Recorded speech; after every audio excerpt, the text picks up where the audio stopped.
Bonjour, je m'appelle Anthony. Depuis tout petit déjà, j'aspirais à contribuer à ma manière à améliorer la santé et le bien-être des populations. Sois le changement que tu veux voir dans ce monde, disait Gandhi. Cette phrase ne m'a jamais quitté. Maintenant, doctorant en santé publique, j'aurais bien aimé lui demander comment participer à un changement à mon niveau. Nous, les doctorants, nous sommes une ressource essentielle à la production des connaissances scientifiques et nous participons de ce fait à l'avancée de la science.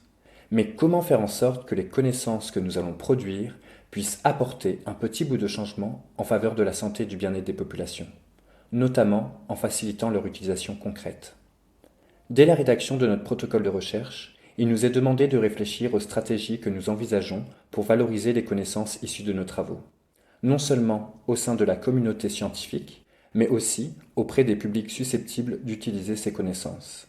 Cette réflexion est d'ailleurs fortement encouragée, sinon exigée, par les organismes subventionnaires. Cependant, pour nous aider à réfléchir en amont de notre recherche à ces stratégies, rares sont les outils disponibles conçus par et pour les doctorants qui tiennent compte de nos besoins et de nos réalités. C'est en participant à une formation sur l'élaboration d'un plan de transfert de connaissances, lorsque je rédigeais mon protocole de recherche, que l'idée m'est venue de créer un outil pour m'aider, moi, doctorant, à planifier des stratégies qui soient envisageables et réalisables à mon niveau pour valoriser les connaissances issues de mes travaux. Élaborer un plan pour valoriser les connaissances issues de ma recherche. D'accord, c'est-à-dire la construction de ce plan m'a d'abord permis de me poser les bonnes questions et de tenter d'y répondre au mieux en tenant compte des compétences et des ressources sur lesquelles je pouvais m'appuyer. Quelles sont les connaissances que je vais valoriser? Auprès de quel public? Chercheurs, intervenants, décideurs, grand public? Sous quel format? Articles scientifiques, posters, notes de politique, infographies, présentations? Comment? En intervenant à des conférences et séminaires? En publiant dans un blog de recherche ou dans une revue scientifique, en participant à ma thèse en 180 secondes, en utilisant les réseaux sociaux? Pourquoi?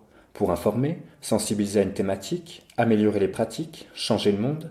Avec qui? Les chercheurs de mon équipe, mes superviseurs, un graphiste de l'université, un chargé de communication, des artistes, des bénévoles associatifs? Quand? Ponctuellement ou tout au long de la thèse de façon continue, itérative et collective? En somme, une multitude de possibilités s'offrent à nous pour valoriser nos travaux dès le projet de thèse. Encore faut-il en être informé.